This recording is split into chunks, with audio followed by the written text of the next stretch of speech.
Mariners lose 2-1. They fall to 76-58 on the season.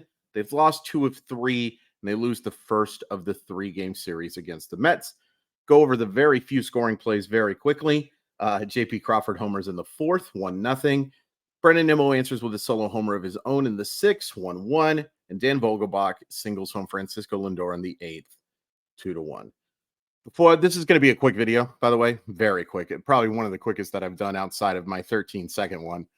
But before we get into all of the good and the bad, and mostly the bad, let's thank the good people of Simply Seattle for sponsoring the show. The very best of Seattle sports gear, whether you're looking for the Kraken, the Seahawks, the Huskies, the Sonics, and of course the Mariners, whether you're looking for hats, shirts, hoodies, jackets, whatever you're looking for, you can find it at Simply Seattle. And once you find it, you can use code MOLLYWOP15, that's MOLLYWHOP15, to save 15% on your order. Awesome stuff. Can't recommend them enough. It's back to school season, baby. Got to get those youngins that good Seattle stuff, and you can definitely find it at simplyseattle.com, www.simplyseattle.com. Okay, some positives. The number one positive, hey, great to see Julio back on the field. After missing a couple of games, and he picks up a couple of hits. We love to see our star center fielder back in action, folks. Even in a loss, it's nice to see that Julio's feeling well enough to play and playing pretty darn well still. One of those hits a double, 32nd double of the season. J.P. Crawford reaches twice and hits that home run. The power difference that we're seeing from Crawford this year is so big. And, you know, you can tell me all you want. Well, he's healthy now. He's healthy now. He didn't show that power when he was healthy other years, folks. Come on. This is not like, oh, he's back to his old self with the power. No, this is new. And it's great, but it's new. And it's wonderful to see. It's absolutely wonderful to see. Any other offensive positives? Rally reaches twice. We'll talk about one of them that he reaches, unfortunately. That's pretty much it. There's definitely a positive with the pitching, though. Logan Gilbert was fantastic. Yeah, he gives up 7 hits. They're all pretty much just little sprinkles here and there, and he got out of every situation outside of one. Makes one bad pitch to Brandon Nimmo, hits it over the fence, and unfortunately, the Mariners weren't good enough today to provide him any offensive support. It's frustrating because he deserved a W today. Had the swing and miss stuff going. Very encouraging outing. Gabe Spire does his job. And then we can just kind of move into the negatives. Andre Munoz. It kind of looked like he had turned a corner in the last few. Just didn't have his command today. Just didn't. I mean, he struggled to throw strikes at times. 15 of 27 pitches for strikes is not good. And even when he was throwing strikes, he was missing his spots. Like that pitch to Vogelbach. So Vogelbach lined the single in. If you want to point this out, you can. The Mariners aren't in a shift. That's just a routine ground ball to Crawford. But they are, and I understandably so, because Dan Vogelbach is an extreme pull hitter who you're not exactly worrying about laying down a bunt.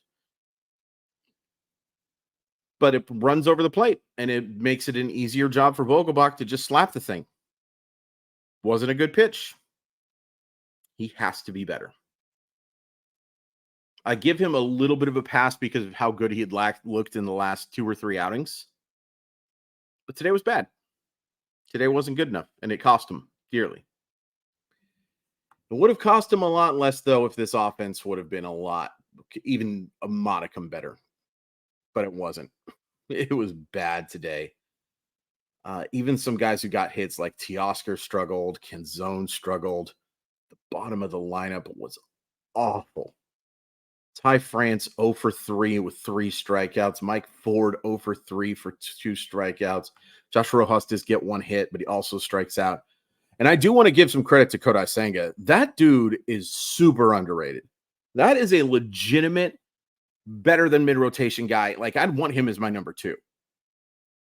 I think it's one of the reasons the Mets could kind of say, hey, we're trading Verlander and we're trading Scherzer, but these are older guys.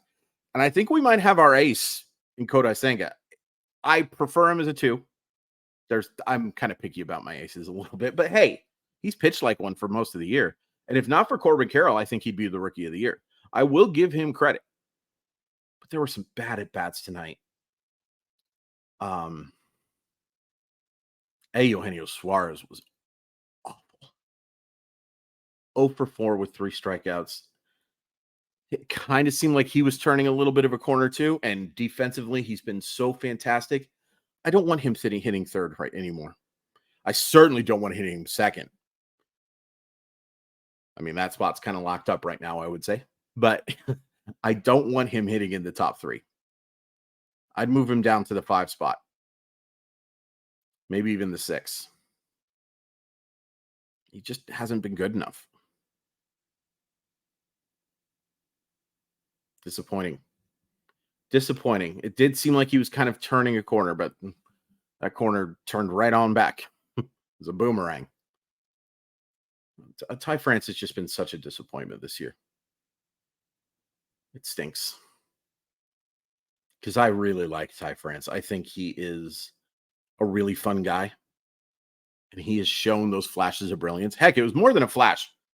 First half of last season, as good as any first baseman in baseball. That's a midget of hyperbole, but not that much. He was awesome. And since then, just hasn't been a good enough player. You know, Mike Ford is starting to see the hits fall a little bit again. But there's so many games like this. I just can't with him as your starting designated hitter. I can't.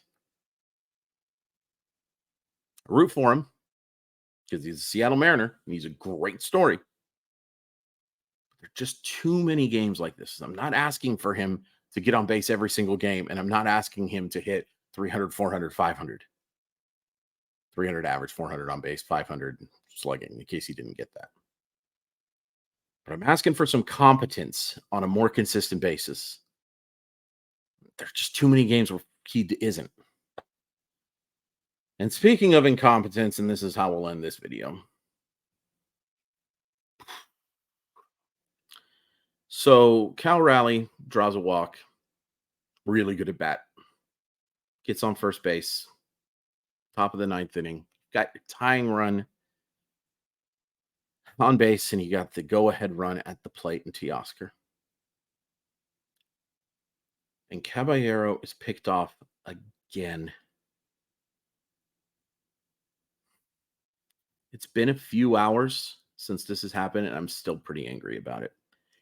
I don't care if he's a rookie. It can't happen. You are a Major League Baseball player. You can't get picked off in that situation. You can't. And the strength of Caballero is supposed to be his base running. And there have been some great moments.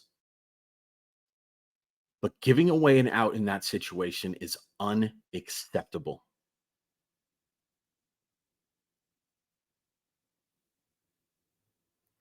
I get it. You want to steal second base. You want to get on in scoring position. You want to give your chance to give your team the lead or at least tie the game up.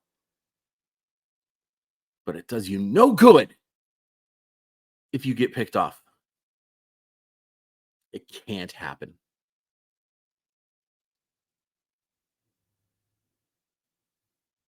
It just can't happen, man. But it did. Here's the good news. Mariners did get some help today while they were losing a game they absolutely should have won. The Texas Rangers and Houston Astros were also losing. Thank you, Twins. Thank you, Yankees. We appreciate it. It's just frustrating. Who knows what happens? But I know nothing good comes from what happens with what Caballero did today. Ugh. And I kind of wonder, Sam Haggerty now on the roster, maybe you use Haggerty in these situations. Because I think Caballero's faster. But I think Haggerty's a better base runner.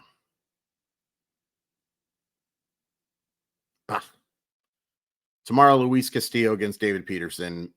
Huge advantage, Mariners. Starting pitching wise.